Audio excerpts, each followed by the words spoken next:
नमस्कार मित्रांनो, आर.एस. अकॅडमीमध्ये आपल्या सर्वांचं या ठिकाणी सहर्ष स्वागत आहे. आज आपण शिक्षक पात्रता परीक्षा म्हणजेच टी-ई-टी 2024चं जे काही होऊ घातलेली एक्झाम आहे, त्यासाठी आपण 4थीचं जे भूगोल आणि परिसर अभ्यासचं पुस्तक आहे, हे पुस्तक आपण प्रश्न आणि उत्तर यांच्या स्वरूपामध्ये आपण बघणार आहे. आणि सर्वात महत्त्वाचं हे पुस्तक आहे. त्याच्यातला एकही प्रश्न स्किप केलेला नाही आणि या पुस्तकाच्या संदर्भामध्ये मी तुम्हाला अजून काही माहिती सांगणार आहे. आणि हे पुस्तक अतिशय महत्त्वाचं आहे. याच्यातलं प्रत्येक पान आणि पान महत्त्वाचं आहे. आपल्याला कुठलाही प्रश्न स्किप करायचा नाही. त्यामुळे बारकाईनं शेवटपर्यंत हे प्रश्न पहा आणि अगोदर तुम्ही उत्तर देण्याचा प्रयत्न करा आणि मग मी जे सांगितलेलं उत्तर आहे ते बघा. त्याचबरोबर हे चॅनल लाईक करा, सबस्क्राईब करा आणि जास्तीत जास्त विद्यार्थ्यांच्यापर्यंत ते शेअर करा. चला तर मग बघूया. पहिला प्रश्न जो आहे, आता मित्रांनो हा पहिला प्रश्न 4थीच्या पुस्तकामधला, परिसर अभ्यासच्या पुस्तकामधला आहे. पण हा पहिलाच प्रश्न मी आज काय करणार आहे, तुमच्यासाठी देणार आहे. कमेंट बॉक्समध्ये तुम्ही या पहिल्या प्रश्नाचं उत्तर मला सांगायचं आहे. पहिला प्रश्न काय आहे, वेगळा घटक ओळखा आणि त्याच्यामध्ये तुम्हाला दिलेला आहे कावळा, कोळी, सरडा आणि मांजर. हा प्रश्न 4थीच्या पुस्तकातला असला, दिसायला सोपा जरी असला, तरी तुमचं डोकं फिरवणारा हा प्रश्न आहे. त्यामुळे या प्रश्नाचं उत्तर तुम्ही द्यायचं आहे. पहिलाच प्रश्न तुमच्यासाठी आहे. आता दुसरा जो प्रश्न आहे, तो दुसरा प्रश्न आपण बघूया, की फुलपाखरांच्या वाढीच्या अवस्थेचा क्रम तुम्हाला विचारलेला आहे. आणि फुलपाखराच्या वाढीच्या अवस्थेचा क्रम पर्याय ए आहे अंडे, कोश, अळी, प्रौढ. पर्याय बी आहे अंडे, अळी, कोश, प्रौढ. पर्याय सी आहे कोश, प्रौढ, अंडे, अळी आणि पर्याय डी आहे कोश, अंडे, अळी, प्रौढ. तर या प्रश्नाचं जे योग्य उत्तर आहे ते पर्याय क्रमांक ए आहे. अंडे, कोश, अळी आणि प्रौढ हा फुलपाखरू तयार होत असतानाचा क्रम आहे. म्हणजे त्याच्या वाढीच्या अवस्था आहेत हे लक्षात ठेवा. त्यानंतर बघा प्रश्न क्रमांक 3. आपल्याकडे मोठ्या प्रमाणात आढळणारी फुलपाखराची जात कोणती? पर्याय ए आहे बिबळ्या पारवा. पर्याय बी आहे बिबळ्या कडवा. पर्याय सी आहे बिबळ्या आणि पर्याय डी आहे कडवा. बघा, ए बिबळ्या पारवा, बी बिबळ्या कडवा, सी बिबळ्या आणि डी कडवा. तर याचं योग्य उत्तर काय आहे? पर्याय क्रमांक बी बिबळ्या कडवा. आपल्याकडे मोठ्या प्रमाणामध्ये जी जात आढळते फुलपाखराची त्याचं नाव काय आहे? बिबळ्या कडवा. त्यानंतर बघा, प्रश्न क्रमांक जो 4था आहे. प्रश्न क्रमांक 4था आहे, बिबळ्या कडवा फुलपाखराची मादी कोणत्या झाडावर अंडे घालते? हे जे काही जास्त प्रमाणामध्ये आपल्याकडे महाराष्ट्रामध्ये आढळणारी जी फुलपाखराची जात आहे, ती जास्तीत जास्त कोणत्या झाडावरती आढळते? पर्याय ए आहे पपई, बी आहे धोत्रा, सी आहे एरंड आणि डी आहे रुई. त्याचं योग्य उत्तर आहे पर्याय क्रमांक डी रुई. रुईच्या झाडावर काय होतं, की ही जी बिबळ्या कडवाची फुलपाखराची मादी आहे, ती काय करत असते? आढळत असते. आता प्रश्न क्रमांक 5 काय आहे बघा. फुलपाखराच्या अळीला काय म्हणतात?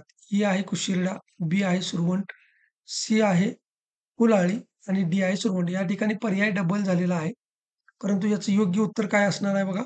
सुरवंट हे काय असणार आहे? याचं योग्य उत्तर असणार आहे. थोडीशी मिस्टेक झालेली आहे. पर्याय डबल झालेला आहे. परंतु या प्रश्नाचं उत्तर काय आहे? सुरवंट असणार आहे. प्रश्न क्रमांक 6 बघा. धान्याच्या डब्यात वाढणाऱ्या कीटकांच्या अवस्थेचा योग्य क्रम सांगा.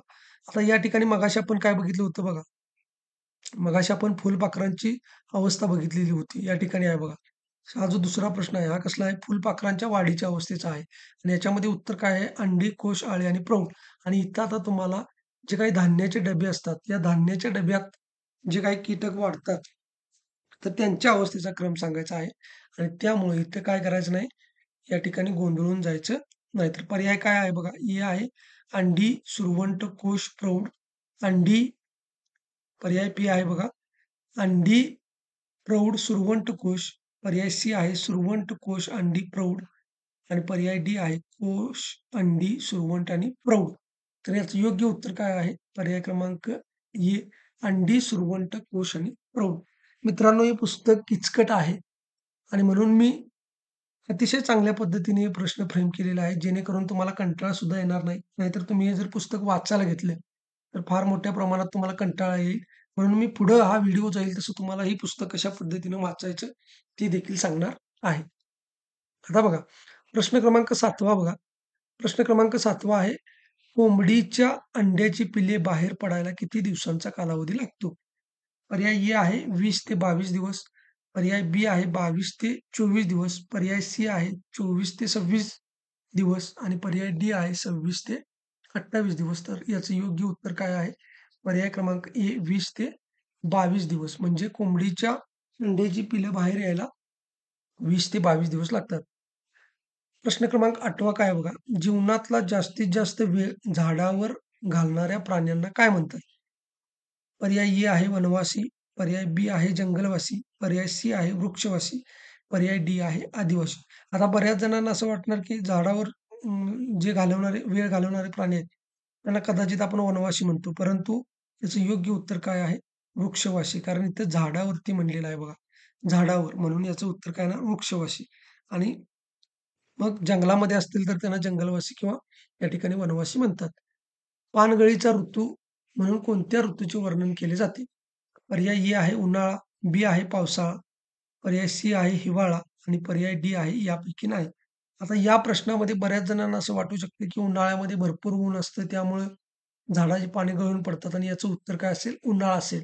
परंतु याचं जे योग्य उत्तर आहे ते पर्याय क्रमांक सी आहे. हिवाळ्यामध्ये काय होतं, की पानं गळायला सुरुवात होती म्हणून पानगळीचा ऋतू म्हणून हिवाळ्याला ओळखलं जातं. तर त्याच्यानंतर बघा प्रश्न क्रमांक 10 काय आहे? प्रश्न क्रमांक 10 आहे, कोणत्या ऋतूत आंब्याच्या झाडाला मोहर येतो? पर्याय ए आहे उन्हाळा, बी आहे हिवाळा, सी आहे पावसाळा आणि डी आहे यापैकी नाही. तर याचं योग्य उत्तर काय आहे? पर्याय क्रमांक ए. त्यानंतर बघा, महाराष्ट्रात कोणता प्रदेश आंबा व काजू या पिकासाठी ओळखला जातो?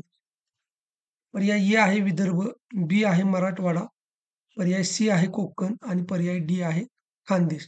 तर या ठिकाणी तुम्हाला माहीत आहे, की पर्याय क्रमांक सी कोकणामध्ये फळझाडे जास्त आढळतात आणि म्हणून तिथंच आंबा आणि काजू या पिकांची जास्त झाडे आहेत.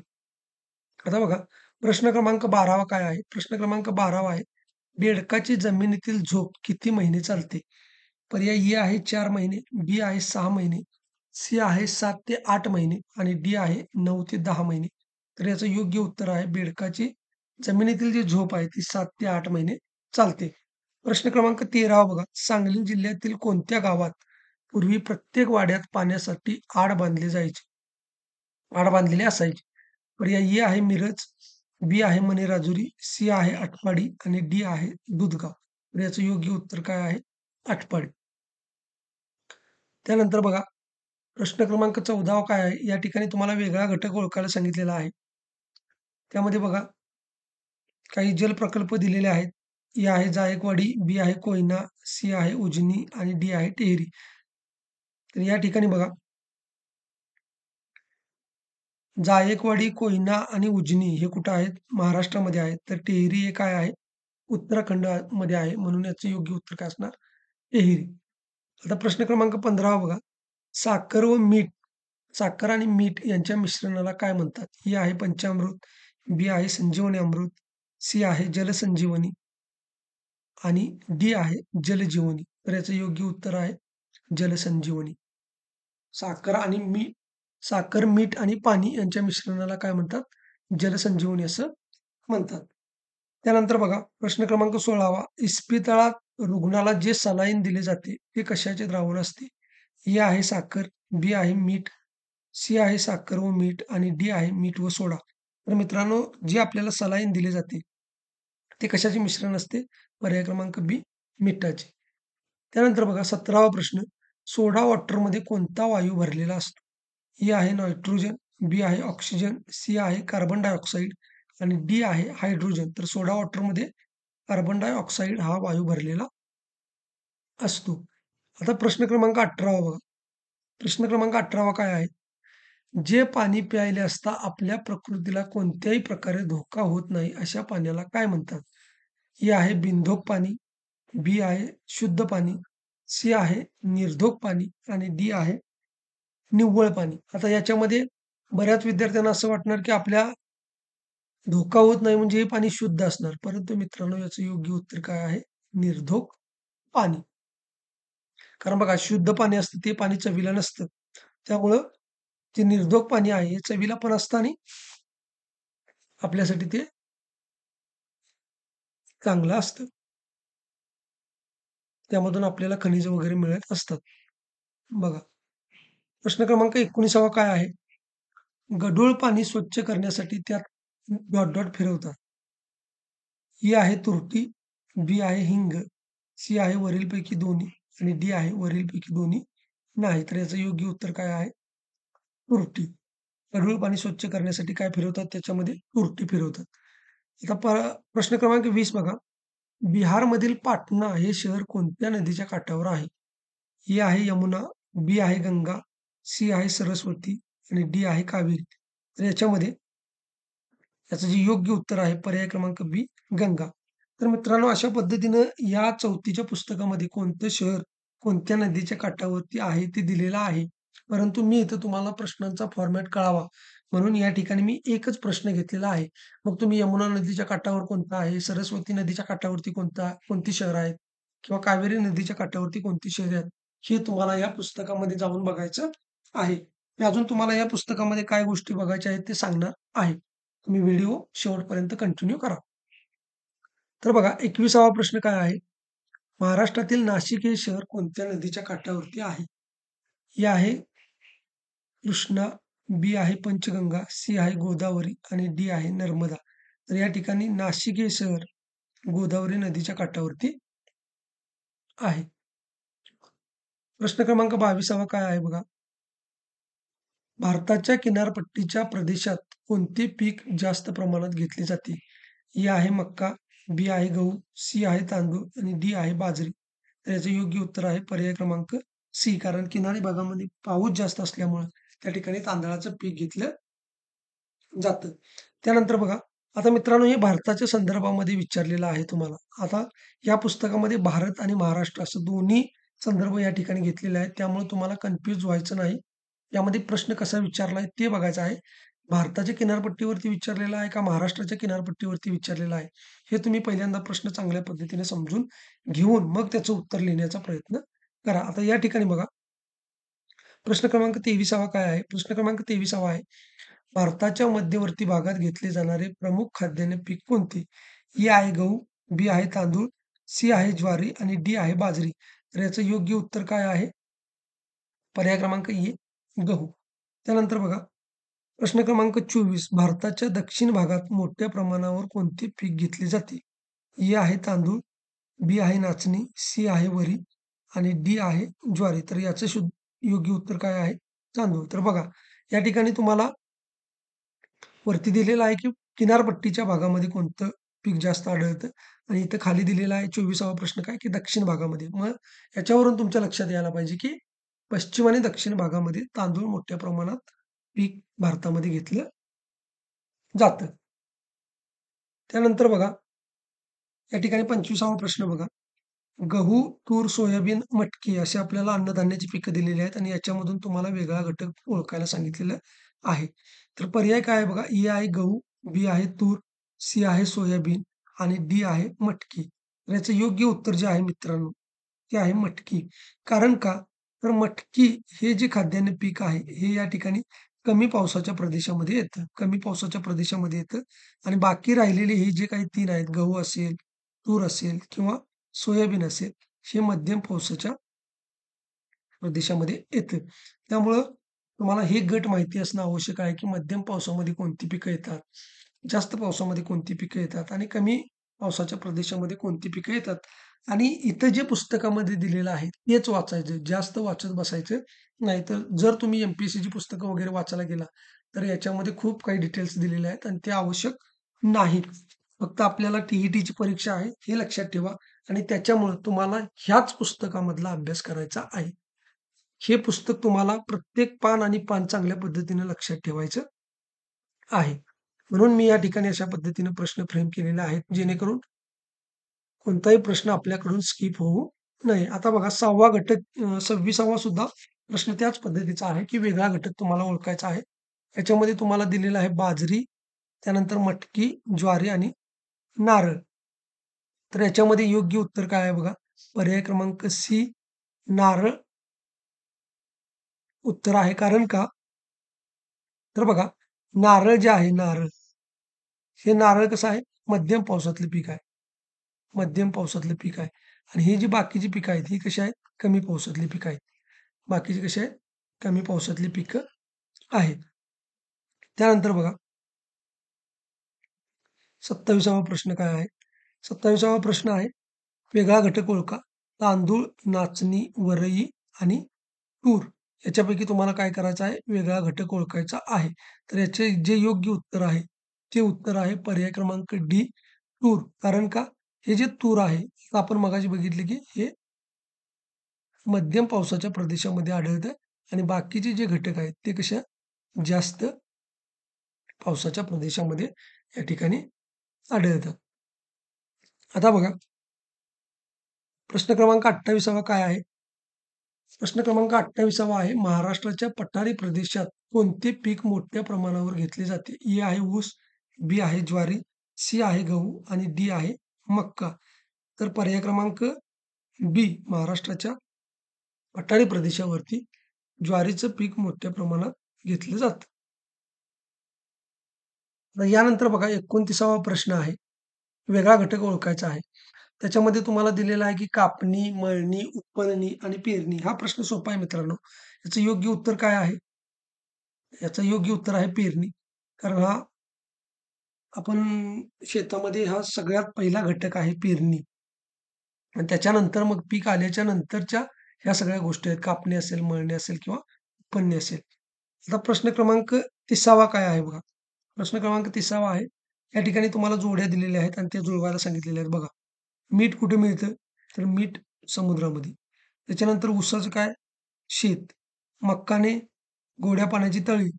बोरे वन आणि भाजीपाला कुठं असतो? मळ्यात असतो. म्हणजे याचं 1, 2, 3, 4, 5 म्हणजे पर्याय क्रमांक 1 काय असणार आहे? याचं उत्तर असणार आहे.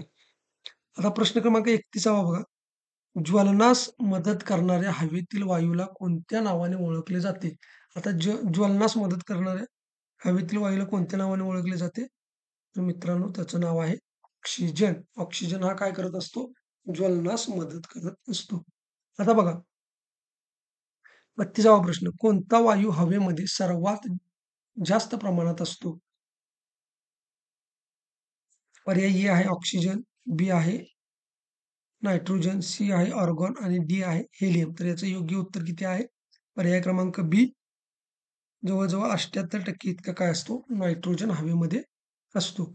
त्यानंतर बघा, आता या ठिकाणी मित्रांनो हे जे हवेचं प्रमाण आहे, हे हवेचं प्रमाण तुम्हाला या ठिकाणी बघायचं आहे. ऑक्सिजनचं किती आहे, आर्गॉनचं किती आहे, हेलियमचं किती आहे, हे तुमच्या पुस्तकामध्ये दिलेलं आहे आणि जेवढं पुस्तकामध्ये दिलेलं आहे, तेवढंच या ठिकाणी तुम्ही बघायचं आहे.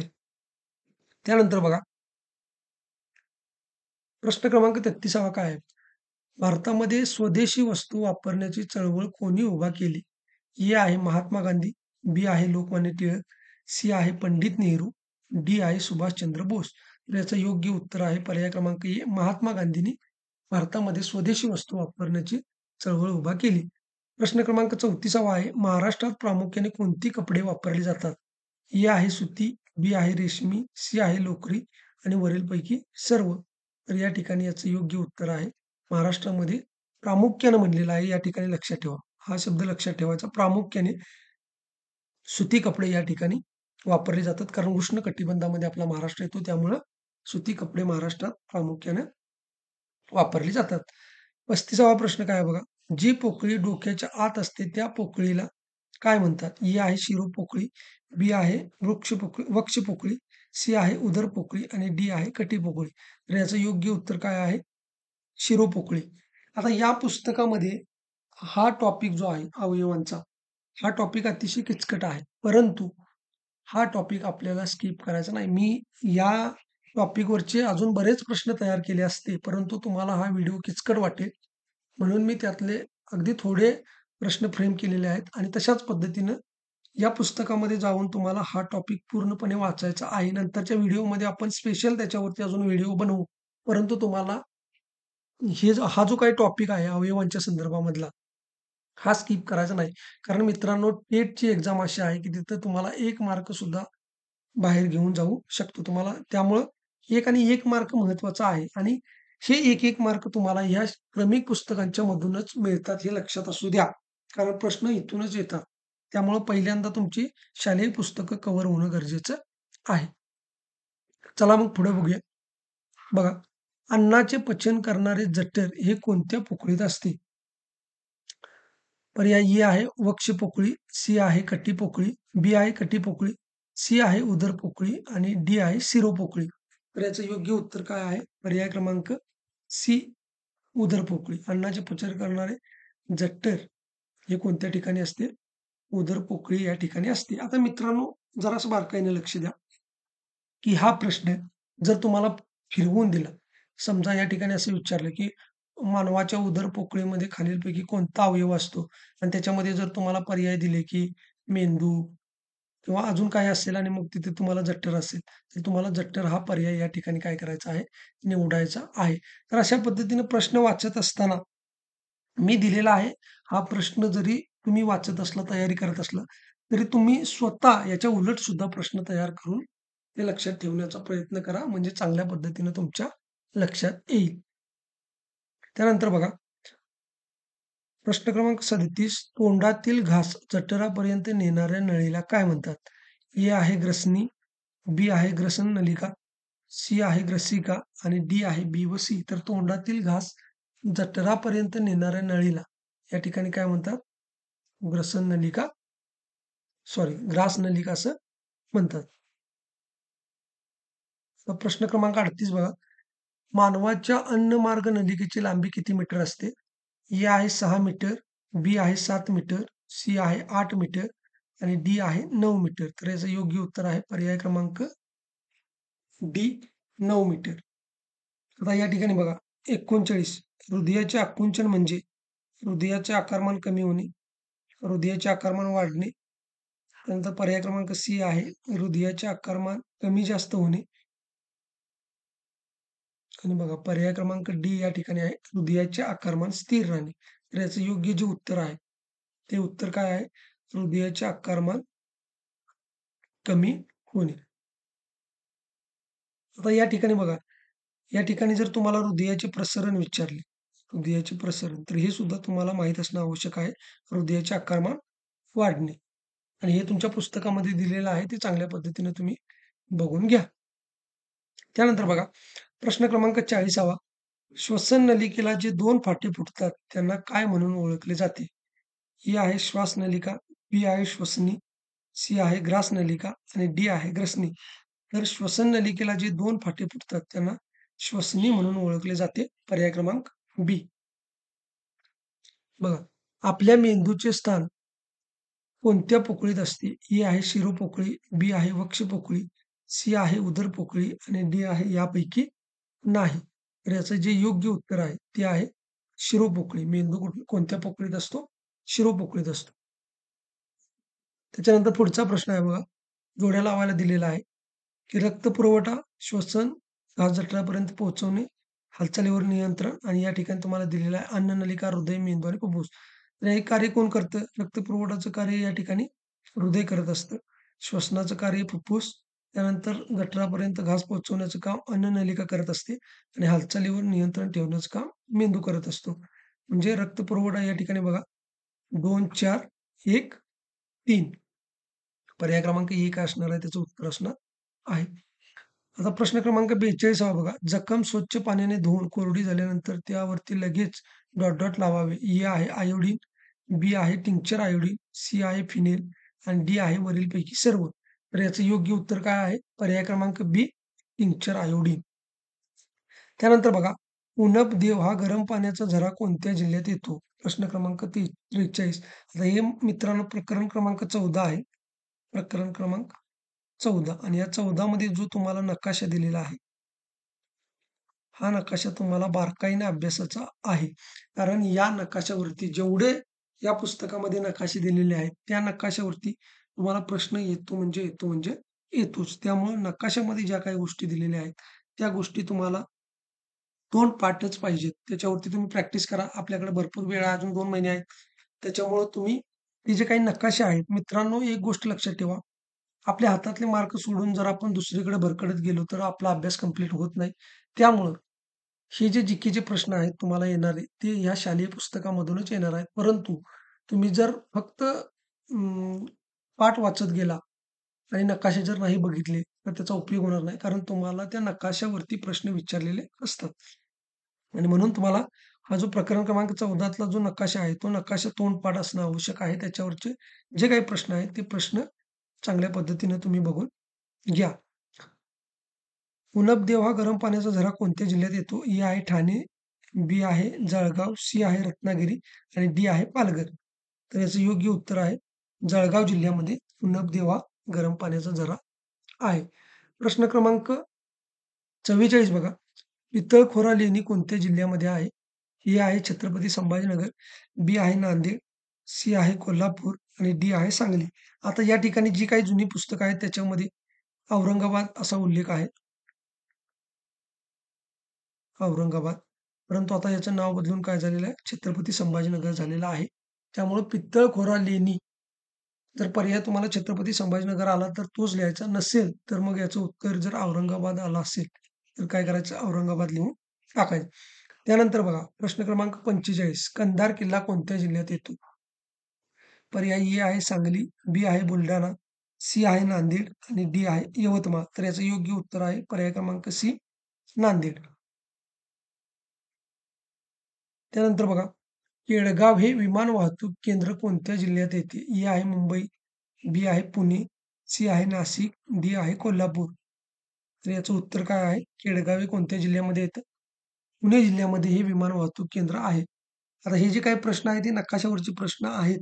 परंतु तुम्ही त्या पुस्तकामध्ये जाऊन हे जे प्रश्न आहेत, हे प्रश्न डिटेलमध्ये बघायचे आहेत. कारण इथं मी एवढे प्रश्न घेतलेले का नाहीत? कारण की तुम्हाला बोर व्हायला नको.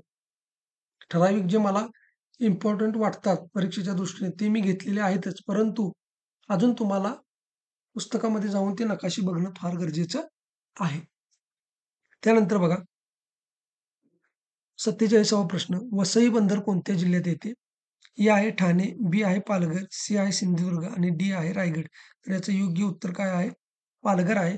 आता मित्रांनो याचं जे उत्तर होतं ते ॲक्चुअली ठाणे होतं. परंतु ठाण्यापासून पालघर जिल्हा वेगळा झाल्यामुळं आता याचं उत्तर काय आहे? पालघर जिल्हा आहे. त्यानंतर बघा 48वा प्रश्न. आपल्या राज्यात उत्तर दक्षिणेला पसरलेल्या पर्वताचे नाव काय आहे? ए आहे सातपुडा, बी आहे अरवली, सी आहे सह्याद्री आणि डी आहे निलगिरी. तर याचं योग्य उत्तर आहे सह्याद्री पर्वत काय झालेला आहे? आपल्या राज्याच्या उत्तर दक्षिणेला पसरलेला आहे. त्यानंतर बघा प्रश्न क्रमांक 49. आपल्या राज्याच्या उत्तरेला कोणता पर्वत आहे? आपल्या राज्याच्या उत्तरेला कोणता पर्वत आहे? ए आहे सातपुडा, बी आहे अरवली, सी आहे सह्याद्री आणि डी आहे निलगिरी. तर या ठिकाणी पर्याय काय आहे? पर्याय क्रमांक 1 सातपुडा हे याचं उत्तर आहे. आता उत्तरेला बघा, उत्तरेला सातपुडा आहे आणि उत्तर-दक्षिण कोणता आहे? सह्याद्री.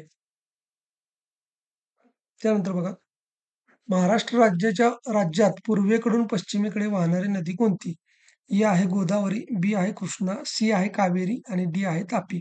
तर याचं योग्य उत्तर काय आहे? पर्याय क्रमांक डी. आता एक गोष्ट लक्षात ठेवा, की महाराष्ट्रामध्ये पूर्वेकडून पश्चिमेकडे वाहणारी नदी म्हणजे पश्चिम वाहिनी नदी असं प्रश्नामध्ये तुम्हाला पश्चिम वाहिनी असा सुद्धा शब्द असू शकतो.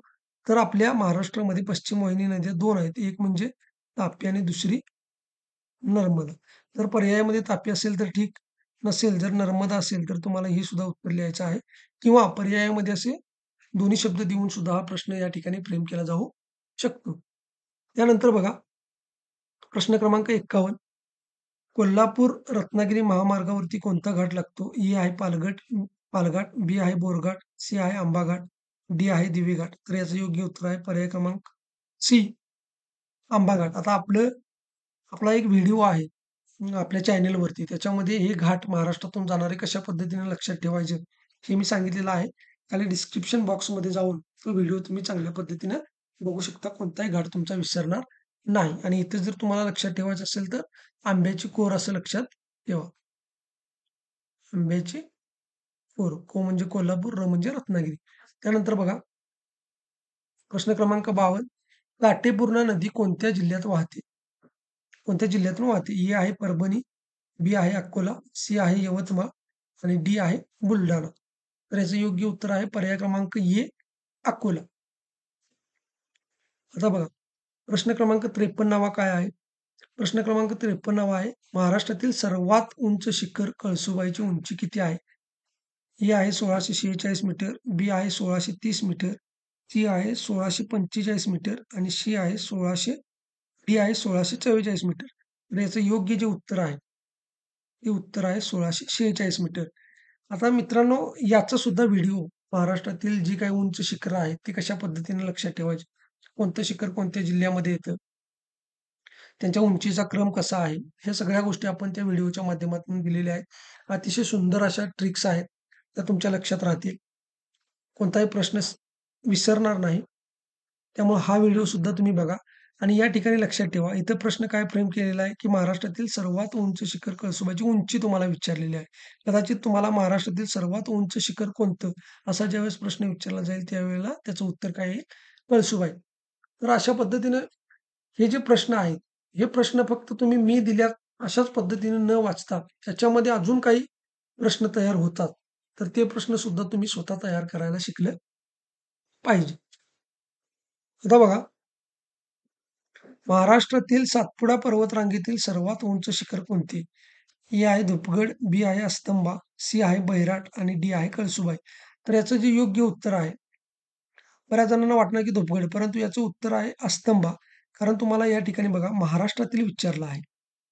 आता सातपुडा पर्वतातलं जर महाराष्ट्रातलं उंच शिखर विचारलं, तर ते कोणतं येईल? अस्तंबा येईल. आणि जर भारतातील उंच शिखर विचारलं, तर ते कोणतं येईल? धुपगड येईल. त्यामुळे इथं तुम्ही बारकाईने लक्ष देणं गरजेचं आहे. त्यानंतर बघा, प्रश्न क्रमांक 55. अरबी समुद्र महाराष्ट्र राज्याच्या कोणत्या दिशेचा आहे? ए आहे पूर्व, बी आहे पश्चिम, सी आहे दक्षिण आणि डी आहे उत्तर. तर याचं योग्य उत्तर काय? अरबी समुद्र महाराष्ट्र राज्याच्या पश्चिम दिशेस आहे. आता बघा, मी मगाशी सांगितलं की प्रश्न कसे फ्रेम करायचे. आता मी इथं तुम्हाला प्रश्न विचारलेला आहे की अरबी समुद्र महाराष्ट्र राज्याच्या कोणत्या दिशेस आहे? याचं उत्तर काय आलं? पश्चिम दिशेस आहे. परंतु जर तुम्हाला असं विचारलं की महाराष्ट्र हा अरबी समुद्राच्या कोणत्या दिशेला आहे? महाराष्ट्र हा अरबी समुद्राच्या कोणत्या दिशेला आहे? तर महाराष्ट्र हा अरबी समुद्राच्या मग कोणत्या दिशेला येईल? तर तो येईल पूर्व दिशेला. हे लक्षात ठेवा. आता बघा, प्रश्न क्रमांक 56. पावसाच्या पाण्यावर अवलंबून असलेल्या शेतीला काय म्हणतात? पर्याय ए आहे जिरायती, बी आहे बागायती, सी आहे हंगामी आणि डी आहे वरीलपैकी सर्व. तर याचं योग्य उत्तर काय आहे? पर्याय क्रमांक ए जिरायती. पर्याय क्रमांक ए काय आहे? जिरायती. त्यानंतर बघा, काही ठिकाणी जलसिंचनाद्वारे पाणी पुरवठा करून शेती केली जाते, त्यास काय म्हणतात? पर्याय ए आहे बागायती, बी आहे जिरायती, सी आहे वरीलपैकी दोन्ही आणि डी आहे वरीलपैकी दोन्ही नाही. तर याचं योग्य उत्तर काय आहे? पर्याय क्रमांक ए बागायती. आता बघा, या ठिकाणी तुम्हाला विचारलं आहे की पावसाच्या पाण्यावर अवलंबून असलेल्या शेतीला काय म्हणतात? तर ज्यावेळेस मित्रांनो असा पाऊस आपल्या इकडे पडतो, तो काय होतो, या जमिनीमध्ये हे जे पावसाचं पाणी आहे, ते या जमिनीमध्ये काय होतं? जिरत असतं. हं? किंवा जिरते. हे पाणी काय होते? या जमिनीमध्ये जिरते. असं तुम्ही लक्षात ठेवा. त्याच्यावरून तुम्हाला हे सहज लक्षात ठेवता येईल की जिरायती म्हणजे पावसाच्या पाण्यावरती आहे. आणि त्याच्यानंतर बघा, आपण बागेमध्ये पाणी बाहेरून घालतो. म्हणजे बाहेरचं जे काही नळाद्वारे पाणी घालतो, त्यामुळे त्याला आपण काय म्हणतो?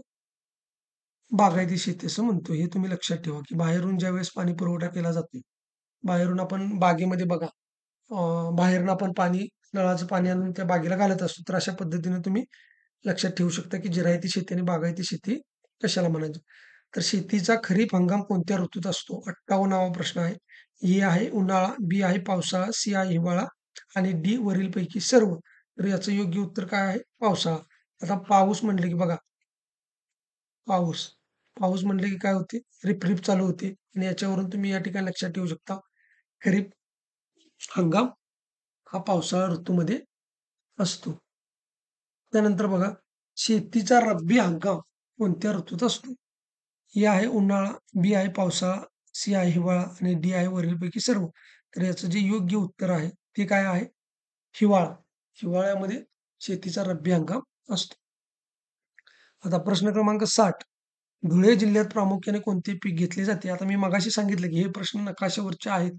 मी या ठिकाणी धुळे जिल्ह्याचं घेतलेलं आहे. परंतु नकाशामध्ये तुम्हाला 36 जिल्ह्यांमध्ये कोणते पीक घेतलेलं आहे आणि पिकं काय त्यामध्ये भरमसाठ दिलेली नाहीत. 1-1, 2-2च पिकं आहेत. ती तुम्हाला लक्षात ठेवायची आहेत. मी या ठिकाणी धुळे जिल्ह्याचा प्रश्न फ्रेम केलेला आहे.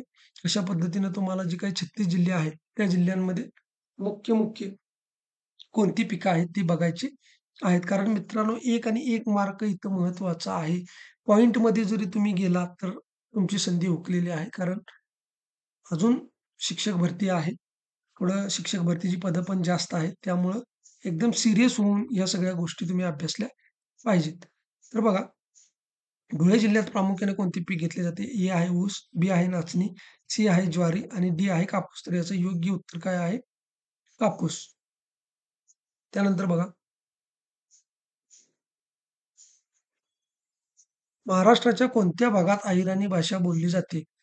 ए आहे कोकण, बी आहे विदर्भ, सी आहे खानदेश आणि डी आहे मराठवाडा.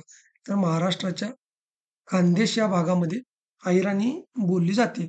आणि खानदेश म्हणजे कोणते? तर धुळे, जळगाव आणि नंदुरबार या 3 जिल्ह्यांना मिळून आपण काय म्हणतो? या ठिकाणी खानदेश म्हणतो. तर या खानदेशामध्ये ही अहिराणी भाषा बोलली जाते. आता प्रश्न क्रमांक 62 काय आहे बघा? वेगळा घटक ओळखायचा आहे. गोरमाटी, कोलामी, कोरकू आणि वऱ्हाडी. तर या ठिकाणी बघू शकता तुम्ही, की ही जी वऱ्हाडी आहे, ही मराठीची बोलीभाषा आहे आणि ह्या जी बाकी आहेत, ह्या कशा आहेत? आदिवासींच्या भाषा आहेत. त्यामुळे याचं योग्य उत्तर काय आहे? पर्याय क्रमांक डी, वऱ्हाडी. त्यानंतर बघा, आपले राष्ट्रीय सण कोणते? पर्याय ए आहे दिवाळी आणि दसरा, बी आहे बैलपोळा आणि नागपंचमी, सी आहे गणेश चतुर्थी आणि शिवजयंती आणि डी आहे 15 ऑगस्ट आणि 26 जानेवारी. तर याचं योग्य उत्तर आहे 15 ऑगस्ट आणि 26 जानेवारी. मग इथे सुद्धा तुम्हाला विचारलं जाईल, की स्वातंत्र्य दिन कोणत्या दिवशी असतो? प्रजासत्ताक दिन कोणत्या दिवशी असतो? तर याच्यामध्ये 15 ऑगस्टला काय असतो? स्वातंत्र्य दिन आणि 26 जानेवारीला या ठिकाणी प्रजासत्ताक दिन साजरा केला जातो. हे तुम्ही लक्षात ठेवा. बघा, महाराष्ट्र दिन म्हणून कोणता दिवस साजरा केला जातो? ए आहे 15 ऑगस्ट, बी आहे 26 जानेवारी, सी आहे 1 मे आणि डी आहे 2 ऑक्टोबर. तर या ठिकाणी पर्याय क्रमांक सी 1 मेला काय असतो? महाराष्ट्र दिन असतो आणि याच दिवशी कामगार दिन सुद्धा असतो. कामगार दिन हे लक्षात ठेवा. महसूल दिन पण असतो. बघा, म्हणजे या ठिकाणी सॉरी 1 मेला कामगार दिन असतो आणि त्या दिवशी महाराष्ट्र दिन सुद्धा असतो. आता पुढचा प्रश्न बघा.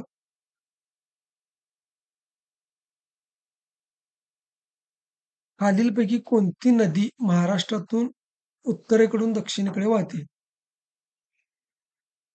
खालीलपैकी कोणती नदी महाराष्ट्रातून उत्तरेकडून दक्षिणेकडे वाहते? ए आहे गोदावरी, बी आहे कृष्णा, सी आहे नर्मदा आणि डी आहे वैनगंगा. तर या ठिकाणी जी दक्षिण वाहिनी नदी आहे, ती आहे वैनगंगा. त्यानंतर बघा, प्रश्न क्रमांक 66 पृथ्वीच्या स्वतःभोवतीच्या फिरण्याला काय म्हणतात? पृथ्वीच्या स्वतःभोवतीच्या फिरण्याला ए आहे परिभ्रमण, बी आहे परिवलन, सी आहे परिक्रमा आणि डी आहे वरीलपैकी सर्व. तर याचं योग्य उत्तर आहे परिवलन. बघा, कोणत्या तारखेला पृथ्वीवरती सर्वात जास्त मोठा दिवस असतो किंवा सर्वात मोठा दिवस असतो? तर याचं पर्याय काय आहे बघा, ए आहे 22 सप्टेंबर, बी आहे 23 मार्च, सी आहे 21 जून आणि डी आहे 3 मार्च. तर याचं जे योग्य उत्तर आहे मित्रांनो 21 जून. आता बघा या ठिकाणी तुम्हाला काय विचारलेलं आहे, की कोणत्या तारखेला पृथ्वीवरती आपल्याकडे सर्वात मोठा दिवस असतो? आपल्याकडे म्हणजे भारतात लक्षात ठेवा हां. भारतात सर्वात मोठा दिवस असतो. त्याचं उत्तर काय आहे? 21 जून. मग आता एक गोष्ट लक्षात ठेवा, की या ठिकाणी जर सर्वात मोठा दिवस असेल, तर रात्र कशी असणार? रात्र लहान असणार. मग जर तुम्हाला असं विचारलं, की भारतामध्ये कोणत्या तारखेला आपल्याकडे सर्वात लहान रात्र असते, तर त्याचं उत्तर सुद्धा काय असणार आहे? 21 जून असणार आहे. ही गोष्ट तुम्ही लक्षात ठेवा. जर मोठा दिवस विचारला, तर त्याच दिवशी रात्र सुद्धा कशी असणार आहे? लहान असणार आहे. आता प्रश्न क्रमांक 68 बघा. प्रश्न क्रमांक 68. कोणत्या तारखेला पृथ्वीवरती आपल्याकडे सर्वात मोठी रात्र असते? बघा, पर्याय ए आहे 22 मार्च, बी आहे 21 जून, सी आहे 22 डिसेंबर आणि डी आहे 23 सप्टेंबर. याचं योग्य उत्तर काय आहे? याचं योग्य उत्तर आहे 22 डिसेंबर. आता मगाशी मी सांगितलं तसंच या ठिकाणी मोठी रात्र आहे, म्हणजे या ठिकाणी काय असणार? लहान दिवस असणार. लहान दिवस असणार. मग सर्वात लहान दिवस जरी तुम्हाला विचारले, तरी त्याचं उत्तर काय येणार? या ठिकाणी 22 डिसेंबर येणार. हे लक्षात ठेवा. बघा, आपल्या मोठ्या बहिणीला बिबट्याच्या तावडीतून सोडवणारी हाली कोणत्या ठिकाणची रहिवाशी आहे? ए आहे ठाणे, बी आहे कोल्हापूर, सी आहे सांगली आणि डी आहे रत्नागिरी. तर याचं योग्य उत्तर कोणतं आहे? ठाणे. आणि ठाणे जिल्ह्यामध्ये शहापूर नावाचा एक तालुका आहे. शहापूर, या शहापूरची काय आहे? ही रहिवाशी आहे. कोण? हाली. त्यानंतर बघा, प्रश्न क्रमांक 70. दावणीला बांधलेल्या या ठिकाणी म्हशींची झालेली आहे, परंतु या ठिकाणी म्हैशींची पाहिजे, लक्षात ठेवा. म्हैशींची. दावणीला बांधलेल्या म्हैशींची आगीतून सुटका केल्याबद्दल 2013 मध्ये प्रधानमंत्री यांच्या हस्ते राष्ट्रीय वीरता पुरस्कार देऊन गौरवण्यात आलेल्या मुलाचे नाव काय? ए आहे हाली बरब, बी आहे समीप पंडित, सी आहे रघुनाथ नाईक आणि डी आहे सुशील पाटील. तर याचं योग्य उत्तर काय आहे? समीप पंडित. प्रश्न क्रमांक 71 काय आहे बघा. कुष्ठरोग्यांची सेवा करणारे समाजसेवक कोण? सुजय देशमुख, बी आहे बाबा आमटे, सी आहे पंजाबराव देशमुख आणि डी आहे भाऊराव पाटील. तर याचं योग्य उत्तर आहे बाबा आमटे. त्यानंतर बघा, बाबा आमटे यांच्या पत्नीचे नाव काय? ए आहे शोभाताई, बी आहे साधनाताई, सी आहे गोदूताई आणि डी आहे रमाताई. तर याचं योग्य उत्तर आहे पर्याय क्रमांक बी, साधनाताई. प्रश्न क्रमांक 73 काय बघा. आकाशामध्ये उडणारा हंसाचा थवा कोणत्या इंग्रजी अक्षराप्रमाणे दिसतो? हंस नावाचा जो पक्षी आहे, त्यांचा थवा जो उडतो तो कोणत्या इंग्रजी अक्षराप्रमाणे दिसतो? ए आहे एल, बी आहे व्ही, सी आहे टी, डी आहे एस. तर याचं योग्य उत्तर आहे पर्याय क्रमांक बी, व्ही. प्रश्न क्रमांक 74. कोणत्या महिन्याच्या दरम्यान रोहित पक्षी महाराष्ट्रात पाहायला मिळतात? ए आहे फेब्रुवारी ते मार्च, बी आहे एप्रिल ते जानेवारी, सी आहे जानेवारी ते सप्टेंबर आणि डी आहे ऑक्टोबर ते मार्च. तर याचं योग्य उत्तर आहे ऑक्टोबर ते मार्च. प्रश्न क्रमांक 75 बघा. दो बूंद जिंदगी की हे वाक्य कशाच्या संदर्भात आहे? हे आहे पोलिओ लस, बी आहे धनुर्वात लस, सी आहे रेबीज लस, डी आहे यापैकी नाही. तुम्हाला सगळ्यांना माहित असेल की दो बूंद जिंदगी की हे वाक्य पोलिओ लसीच्या संदर्भामध्ये आहे. त्यानंतर बघा, 17वा प्रश्न. ब्रेल लिपी ही कोणत्या व्यक्तीसाठी निर्माण करण्यात आली आहे? ए आहे दृष्टीहीन, बी आहे कर्णबधिर, सी आहे मूकबधिर आणि डी आहे वरील सर्वांसाठी. तर याचं योग्य उत्तर आहे दृष्टीहीन लोकांच्यासाठी ही ब्रेल लिपी तयार करण्यात आलेली आहे. त्यानंतर बघा, प्रश्न क्रमांक 77. सुधाचंद्रन हे नाव कोणत्या क्षेत्राशी निगडीत आहे? ए आहे राजकारणी, बी आहे भरतनाट्य नर्तिका, सी आहे अभिनेत्री आणि डी आहे गायक. तर याचं योग्य उत्तर आहे भरतनाट्य नर्तिका, पर्याय क्रमांक बी. त्यानंतर बघा, रवींद्र जैन हे नाव कोणत्या क्षेत्राशी निगडीत आहे? हे आहे अभिनेता, बी आहे राजकारणी, सी आहे खेळाडू, डी आहे संगीतकार. तर याचं योग्य उत्तर आहे रवींद्र जैन हे संगीतकार आहेत. त्यानंतर बघा, 79. शरद गायकवाड हे नाव कोणत्या क्षेत्राशी संबंधित आहे? ए आहे संगीतकार, बी आहे गायक, सी आहे अभिनेता, डी आहे स्विमर. आता मगापासून मित्रांनो हे जे आपण 3 प्रश्न बघितलेले आहेत व्यक्तींच्या संदर्भात, तर ह्या व्यक्ती दिव्यांग व्यक्ती आहेत, त्याच्यामुळे ह्या व्यक्ती अतिशय महत्त्वाच्या आहेत. त्यांच्यावरती प्रश्न विचारला जाऊ शकतो. त्यानंतर प्रश्न क्रमांक 80 काय आहे बघा. वेगळा घटक ओळखा. रेडिओ, दूरदर्शन, बाहुली, नाट्य आणि सिनेमा. ह्याच्यामध्ये वेगळा घटक काय असणार आहे? रेडिओ, कारण हे श्राव्य माध्यम आहे. बाकी सर्व कसे आहेत? दृक माध्यमं आहेत. त्यानंतर बघा, भूकंपामुळे समुद्रात येणाऱ्या लाटांना काय म्हणून ओळखले जाते? ए आहे भूकंप लहरी, बी आहे सुनामी, सी आहे तरंगलहरी आणि डी आहे तरंग लांबी. तर याचं योग्य उत्तर काय आहे? सुनामी म्हणून ओळखलं जातं. आणि शेवटचा 82वा प्रश्न आहे. महाराष्ट्रात कोणता भाग सोडून बाकीच्या सर्व ठिकाणी विहिरीचे पाणी उपसण्यासाठी मूठ वापरली जाते? पर्याय ए आहे विदर्भ, बी आहे कोकण, सी आहे मराठवाडा आणि डी आहे खानदेश. तर याचं योग्य उत्तर आहे पर्याय क्रमांक बी कोकण. तर अशा पद्धतीने मित्रांनो आपण 82 प्रश्न बघितलेले आहेत आणि मी मगाशी सांगितलं त्या पद्धतीनं अजून काही प्रश्न आहेत. ते थोडे तुम्हाला किचकट वाटायला नको म्हणून मी घेतलेले नाहीत. परंतु पुढच्या व्हिडिओमध्ये आपण ते सुद्धा कव्हर करणार आहे. परंतु या प्रश्नाच्या बरोबर मी तुम्हाला 2 गोष्टी महत्त्वाच्या सांगेन, की त्या गोष्टी म्हणजे हे प्रश्न तर तुम्हाला परीक्षेला येणार त्यात काही डाऊट नाही.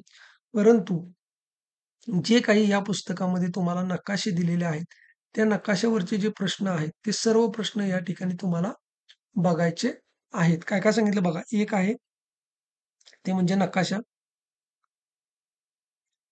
आणि दुसरी गोष्ट मी सांगितली, की हे जे काही चॅप्टर आहेत, जो अवयवसारखा चॅप्टर आहे, त्याच्यामध्ये खूप साऱ्या गोष्टी आहेत. त्या किचकट वाटू नयेत म्हणून आपण आता घेतलेल्या आहेत. परंतु त्याचा अभ्याससुद्धा तुम्ही चांगल्या पद्धतीने करायचा आहे.